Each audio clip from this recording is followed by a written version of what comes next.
Hello, everyone, and welcome back to the Social Media Decoded podcast, the number one podcast to help you understand social media better so that you can grow your business and make money. I'm your host, Michelle Thames, and I am so excited today because we're talking about content.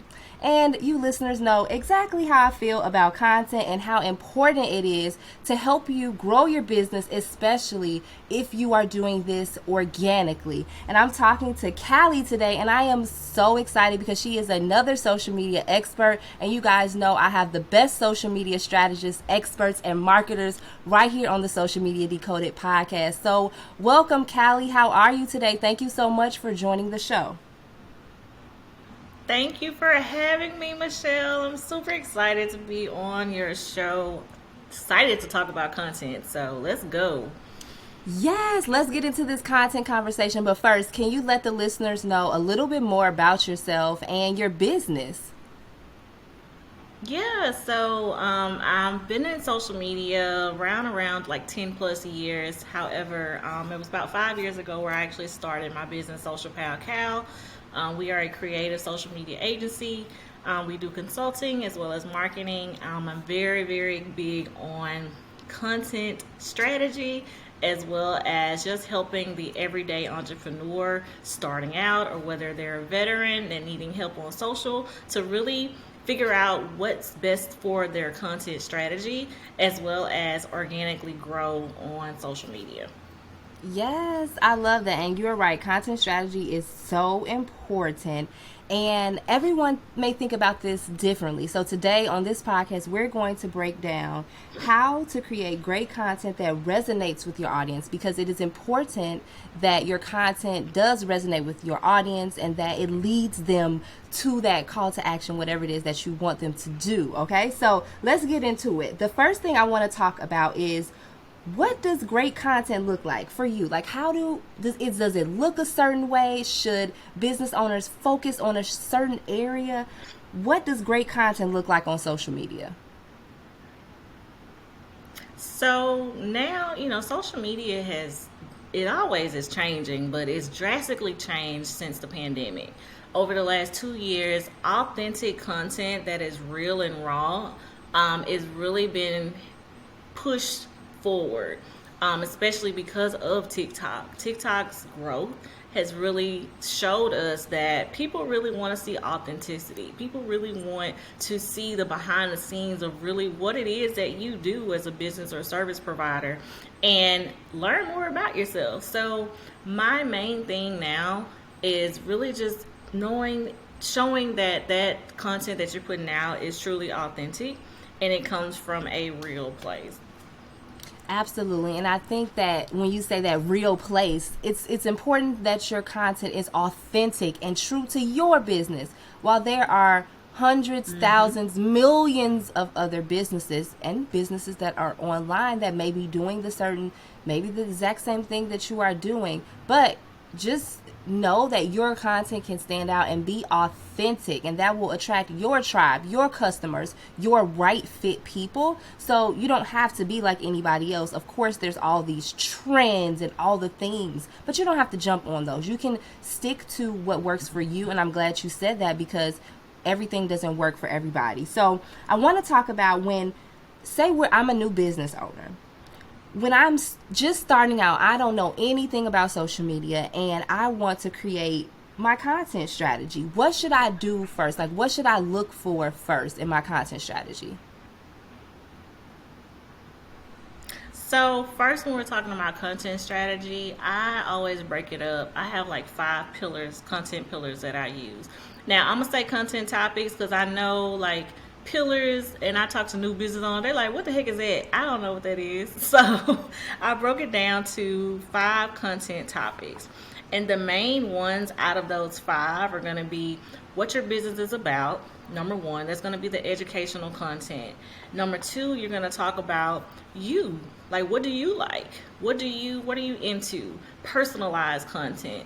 And then the number 3 would be I call it share worthy content, or content that you're taking trending topics and you're making it related to your business some kind of way, or you're taking a popular meme that people are throwing around and you're relating it to your business, because that's going to help put more eyes on you organically because it's something that's already trending. So those are my top three.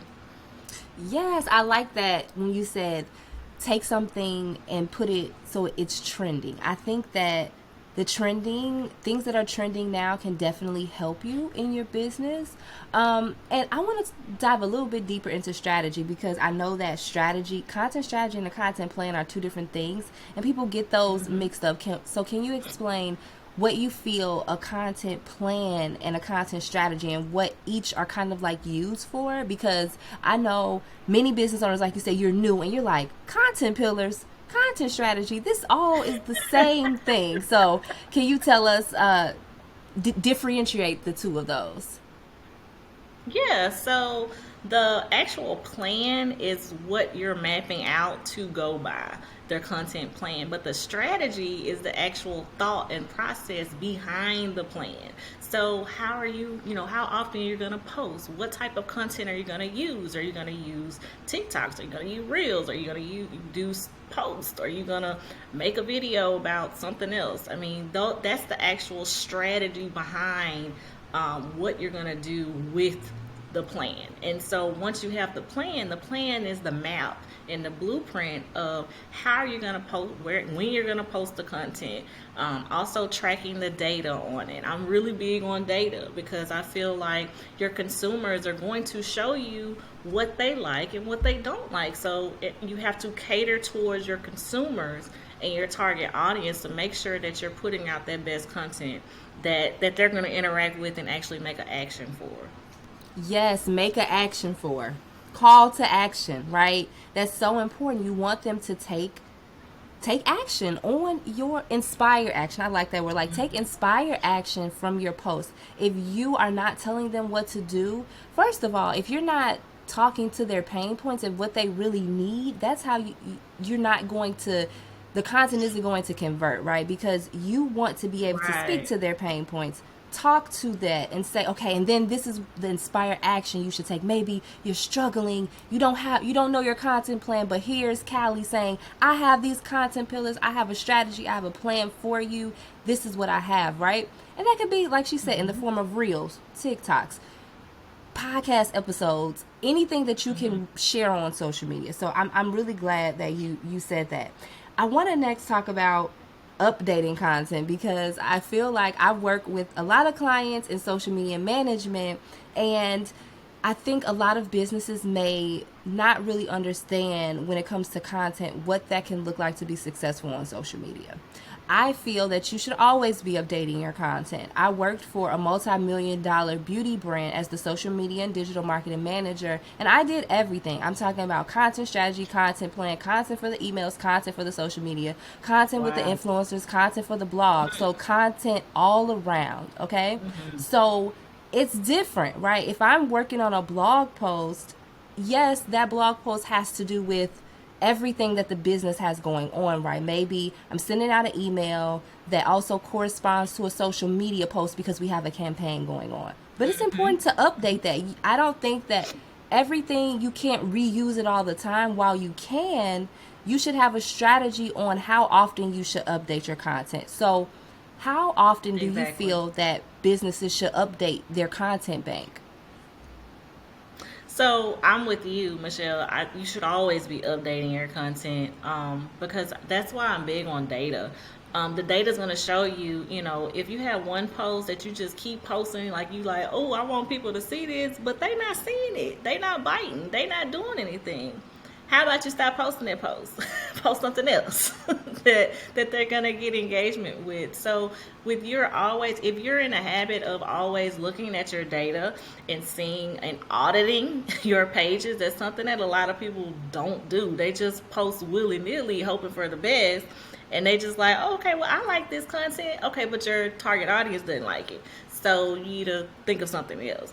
So to answer your question, you should always be updating your content because you should always be auditing your page, whether it's weekly, 2 weeks, every month. I do mine personally every month. I'm looking at my data and looking at what I posted that month and seeing what worked, what didn't work, what action based on what I said. Did they take that action or did they not take that action? I'm looking at my captions and I'm looking at how I worded things, how I said it. Is there a way I can tweak that? So it's every little piece, as you know, every little piece of the puzzle that correlates into your content strategy. Yes, and that's so important. And I think that when it comes to creating content, especially if you have a business, maybe you have product based business, I think that you should probably do a photo shoot every quarter. What are your thoughts? Are you thinking like every quarter? Because you could, I agree. Every quarter. yeah, because I feel like you can get so much content out of that. Maybe 70 pieces of content if I'm being like really eager, right? Because you can repurpose it. So I want to talk about repurposing content for a second because that's important too. So what are your thoughts on how business owners maybe can make it easier for themselves when they are creating their content strategy and plan, how they can be forward thinking and thinking of how they can actually make the content that they have work for them even longer if they repurpose it? Yeah, so I'm totally a fan of repurposing, especially when something works. So, but you can also, if you did a reel, you can also post that on TikTok. You can make that reel into an actual post on your Facebook. Whether you repurpose it that day or repurpose it over time, that could be a part. That's a part of your content strategy and plan whatever you want to do. But as far as repurposing, I do it often. I'll make a post on Instagram and then I'll say the same thing on Facebook, but maybe tweak it a different way. And then I'll say something else on TikTok, but I may make it more funnier, but the whole pattern is the same. Yes. Oh, that is so important. Like to make it all fit, but it's in different forms, and you can always break up content in different ways. So I'm so glad that you said that. There are lots of business owners who feel that they themselves may not be a content creator, or they may not know how to create compelling content. What suggestions would you have for those type of business owners who may be afraid to get in front of the camera or feel like they don't have enough time to create the content? What suggestions do you have for them Oh when my it comes to goodness. your content strategy? Oh my goodness, yes. You have the time, first of all, because if you're on Facebook or Instagram at any point in given time, you have the time. Because most of the times we're aimlessly scrolling and doing everything in the third except for what we need to be doing. So I actually have a plan that I go by. It's an engagement worksheet, and it helps you strategize your day as you're online in a strategic way and actually marking off tasks while you're on social media to actually grow, but also to help make a plan in your mind of what you need to do and be intentional every single time you're online. Yes, and that is so important. I think that even for the business owners who may not want to show their face, maybe they can use Canva. Maybe they can use an app where you don't necessarily have to be the face, but some content needs to be made. I also think about working with other influencers and creatives. If you yourself as the business owner is not creative, maybe you can partner with the influencer to help you build out that content. I want to know what your thoughts are with business owners, because we can talk about influencer marketing like that's a whole nother topic, and we have some Yeah. episodes here on the Social Media Decoded podcast, so I know you guys have been binge listening, so go ahead and type in the search box for those episodes. But what are your thoughts on maybe brands hiring a brand ambassador or working with influencers to also get content? A lot of times, like depending on your budget, honestly, when you're starting out, a lot of small business owners, they're hesitant with. I know in one hand they want to get influencers and they're like, oh, I can get all these people to talk about my product or do this. But at the same time, I feel like sometimes they lean too much on that and rely solely on influencers where they haven't really mapped out their full social media campaign that they're going to do. They're just relying on the influencers and hoping for the best, quote unquote. versus actually making a strategy behind it and that being just maybe a piece of what you're doing and not holistically the whole full strategy. But I'm definitely a fan of utilizing influencers when possible if that aligns with your budget, because we need to pay our influencers their budget, and that's a whole nother conversation. Yes, but you're not the only one who has said that on the Social Media Decoded podcast. You're like the third person that has said it, so I'm going to repeat that again. Pay creators what they are worth. We have to understand that if you were to hire a team, a celebrity, to create this content for you, I guarantee you guys, you're listening, it will be 10 times more expensive than hiring an influencer who has a connection with their audience, who could help you create that content that resonates with your audience. But they have to be the right person. You have to do that right type of research to know. It's not just about posting pictures. You should have a plan, a campaign on, say you're launching a new beauty product. You need a campaign surrounding that on every aspect of your marketing, your digital marketing. And it's not just social media. That's one single piece. There's like 75,000, not literally, but there's a lot of other pieces to that. So again, that can help you create that compelling content, but you're going to need to pay the creators. It is not cheap. There's lights and all those things. Again, we can go into that in a different episode, but this is the third person that said this. I just have to bring attention to that. I also want to talk about, lastly, some do's and don'ts, because there are some do's and don'ts to, creating great content and putting out content. Do you have some do's and don'ts that you feel maybe business owners should stay aware of or stay away from when it comes to their content plan, their content strategy? Some do's and don'ts of content. Number one, let's stop the blurry photos. Like, I don't know why people are still posting blurry photos that we can't read in 2022. But let's stop the blurry photos. So that's number one, especially on Instagram, because Instagram is still, although they are transitioning to video, they're still a photo heavy platform. So you gotta, zhuzh it up some. Put some lightning in there. Don't just make it so plain, especially when you are selling something. People have to see your product or see you if you have a service. So that's number one. Other than that, as far as some do's and don'ts, definitely just take note of your product or your service and really, do your best work when it comes to even having a photo shoot and having a brand photo shoot. I think people shy away from that because they're looking at like, oh, it's too much money. But honestly, you end up saving money because you can shoot everything at one day or at one time and have content readily available for you to put out for weeks or months or even for 3 months, depending on who you use to actually create that content from the photos you've taken. So really taking advantage of great photography, great videographers, content batching. Well, those are my do's, and my don't is let's stop the blurry photos.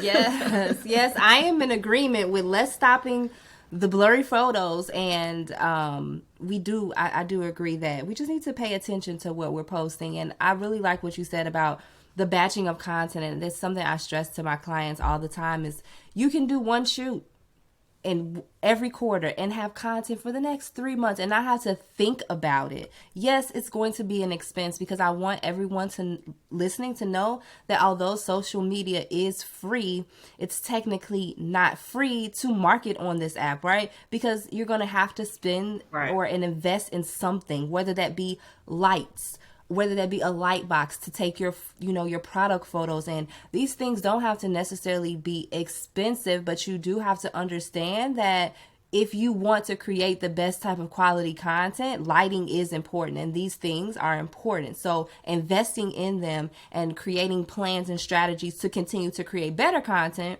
will just help you along the journey. So thank you for that. Definitely. So this has been such a great episode, and I'm so happy that you stopped by the Social Media Decoded podcast. Thank you so much for having me. You're welcome. But before we end today, can you let everyone know where they can find you and what you have going on?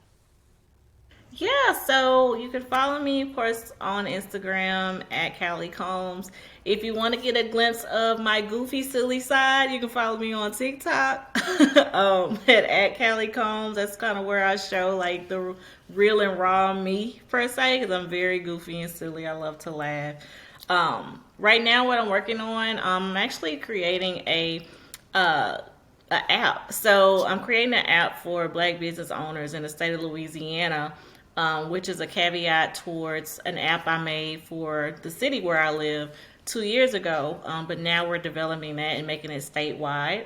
So I've been working on that for a little while. It'll take some time to get it right, but our page is Go Black Biz.